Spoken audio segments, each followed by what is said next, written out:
What 2013 means art and culture question. पहला question क्या है? पहला question is discuss the tandava dance, discuss what tandava dance as recorded in the early Indian inscription. ठीक है, तो हमने को तांडवा डांस का ओरिजिन बताना है और उसका इन्फ्लुएंस बताना है, ओरिजिन एंड इन्फ्लुएंस।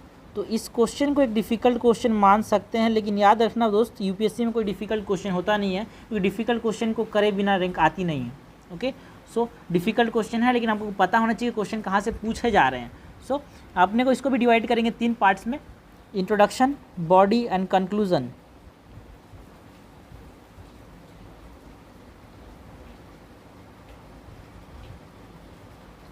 इंट्रोड्यूस करेंगे tandava dance as what, tandava as Shaivite cult and how it is a cosmic dance of Shiva, cosmic dance of Shiva, and we will also talks about the expression of dance in religion, that is what we call genesis of dance itself.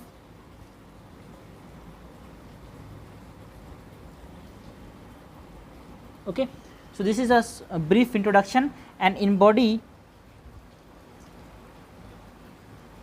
we will elaborate this Tandava dance as how Tandava give rise to the origin of 2 elements, that is Lasya and Tandava.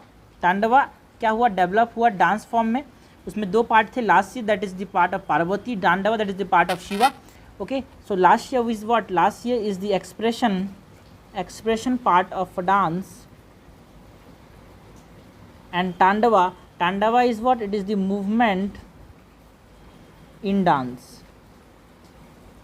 Okay, and also because question हमसे बोला है early Indian inscription, तो हमको ये बात करनी है कि हाँ इंस्क्रिप्शनल और स्कल्पचरल एविडेंसेस के बारे में बात करेंगे. So we will talk about inscriptional and sculptural evidences, जहाँ से हमको क्या देखने को मिलता है, तांडवा डांस का ओरिजिन देखने को मिलता है. Okay, tandava means we have 2 component, lasya and tandava. Okay, और उसके बाद बॉडी में ही बात करेंगे how religion, how tandava dance is an expression of religion. So dance as an expression of religion, and conclude करेंगे by mentioning that Tandava dance is the mother of all dance and its component. So question को बोल सकते हैं difficult है, लेकिन difficult question को करेंगे नहीं तो मार्क्स आगे कहाँ से. यही तो वो क्वेश्चंस होते हैं जहाँ से रैंक लाई जाती है, और ये 30, 40, 50 मार्क का ही क्वेश्चन है दोस्त, जहाँ से आप इन और आउट हो सकते हो. ओके, तो सैम्पल आंसर देख लेते हैं. सैम्पल आंसर क्या होगा,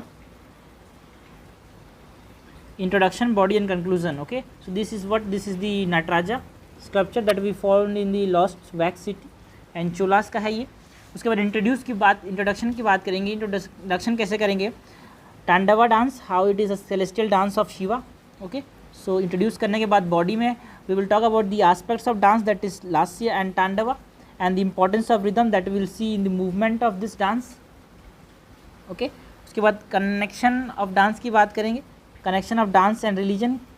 Okay, और conclude करेंगे with the importance of Nataraja Tandava and also Nataraja Tandava in the socio-cultural perspective, that is it is the mother of all the dance, all the dance forms or dance moves. Okay, so this is the next question. Question क्या है, Chola architecture represent a high water mark in the evolution of temple architecture discuss. ठीक है, तो relatively easy question है. एक तरह हमने बोला, ऐसे बोल सकते हैं कि एक बेसिक क्वेश्चन है जो कि आते रहता है एग्जाम में और जो इम्पोर्टेंट है टेम्पल आर्किटेक्चर. तो इसको भी डिवाइड करेंगे 3 पार्ट में, इंट्रोडक्शन, बॉडी, कंक्लूजन. इंट्रोड्यूस करेंगे different types of temple architecture को, सच एज नगारा, द्रविड़ा एंड वेसारा स्टाइल, और इसमें से द्रविड़ा में हम बात करेंगे चोला आर्किटेक्चर की। And in the body we will talk about how Chola leads the temple architecture to the zenith by very large vimanas,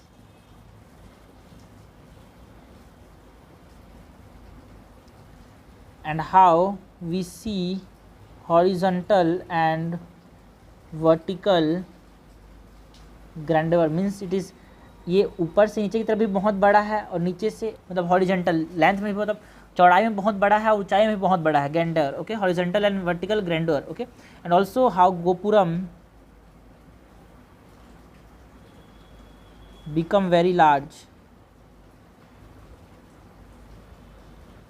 very elaborate,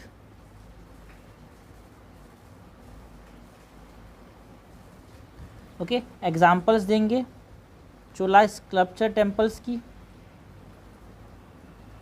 इसमें हम क्या आता है, द्रविड़ा स्टाइल आता है। एग्जाम्पल है Gangaikonda Cholapuram temple. And conclude करेंगे by saying this, yes it is or it was the high water mark of temple architecture, which was Chola architecture, Chola style of temple architecture, okay. So relatively easy question, basic question है. So now see, let's see the sample answer. This is the sample answer. Introduction, body, conclusion में इसको भी divide किया, introduce किया the topic with Chola period and the style of architecture that is Dravida. हमने इसके साथ साथ और किसकी बात कर सकते हैं, नागारा स्टाइल की बात कर सकते हैं, वेसारा स्टाइल की भी बात कर सकते हैं, ओके।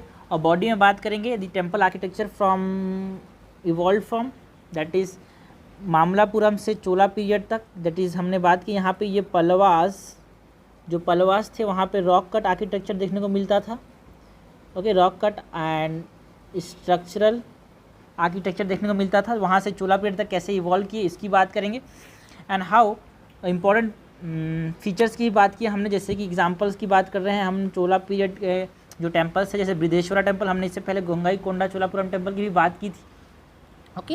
एंड जैसे कि हमने देखा यहाँ पे क्या हुआ, फीचर्स जो थे जैसे कि विमाना मंडपा है ना, नंदी मंडपा, टैंक्स एसेट्रा है ना, बहुत सारे गोपुरम ऐसे फीचर्स देखने को मिले अपने को जो कि इवॉल्व हुए है ना। उसके बाद डिस्कस करेंगे why it remain as a water mark, high water mark, because of the skills that are involve here, because of the grandeur that we see here, okay. And in concluding the answer by saying how it has influence on other architectural work such as Dravida style, Vijayanagar,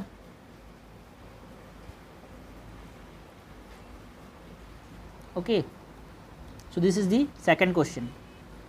तो इस question को दो तरीके से हम बना सकते हैं, या फिर हम फीचर्स की बात करें डायरेक्ट चोला पीरियड की, या फिर क्या कर सकते हैं हम इवोल्यूशन को बताएं कैसे पल्लवास से रॉक कट से स्ट्रक्चरल से लार्ज गोपुरम एंड विमानस तक का जो सफ़र है वो भी हम बता सकते हैं। तो दो तरह के आंसर को लिख सकते हैं, okay.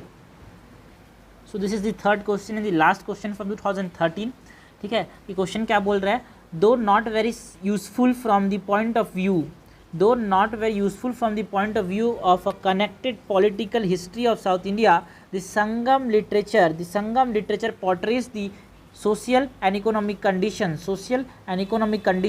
of its time with remarkable vividness। Comment करना है अपने को, ठीक है। तो सिंपली ये क्वेश्चन बात किसी कर रहा है, संगम लिटरेचर की बात कर रहा है, तो हमको भी संगम लिटरेचर के बारे में ही बात करनी है, ओके। सो इंट्रोड्यूस करेंगे the Sangam literature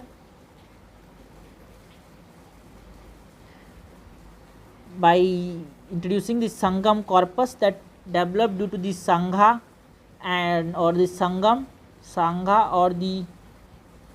Sangam which take place in South India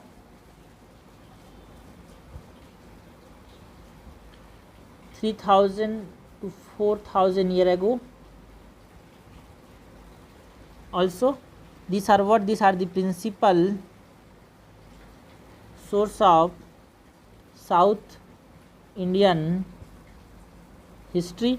और फिर बॉडी में क्या मेंशन करेंगे? Yes, this डिसजंक्चर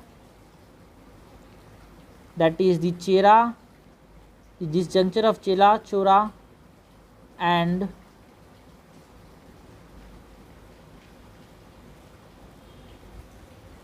Pandya polities. It is the disjuncture of what? Chola, Chera and Pandya's polities, and also social and cultural milieu of the period. Examples देंगे about the epics that were written during that time, और conclude कर देंगे by saying yes, this disjuncture, but they are disjuncture but they are very valuable. Okay, so what should be this sample approach? Introduce body and conclusion. So introduce करेंगे answer को by introducing the Sangam literature, and in body part the main points should include what? Various works of that period, and including and focusing on the social and cultural conditions of the period, जिसमें से important methodologies हैं, mythologies हैं, जैसे कि सिलापादिकारम, मणिमेघकलाई, Tirukkural. These are what? These are important works, है ना. Also बहुत सारे पोएम्स लिखे गए उस समय, लव पोएम बहुत सारे लिखे गए, है ना. एपिक्स लिखे गए उस समय बहुत सारे. And this give what? This give the vivid picture of that time, that is the south Indian world. And also it gives about the ethical and political lives of the people during that time. Okay, so works को important focus करेंगे works पे, और conclude करेंगे the answer by showing the importance of literature in understanding the past of what? South India. Okay, so these are all the questions with reference to mains in UPSC from 2020 to 2013. यहाँ से हमको एक समझ आ रहा है कि हाँ, questions जो होते हैं वो डेप्थ की अंडरस्टैंडिंग अपने को डिमांड करते हैं. तो यहाँ पे सुपरफिशियल का कोई रोल नहीं है. जिस क्वेश्चन को बनाओ एकदम डेप्थ में बनाओ, वरना उस क्वेश्चन को मत बनाओ, क्योंकि एग्जाम में लिख नहीं पाओगे. एग्जाम में जब लिख नहीं पाओगे तो वही एवरेज मार्क्स मिलेंगे. जब एवरेज मार्क्स मिलेंगे तो इतना बड़ा कंपटीशन में game over my dear friend.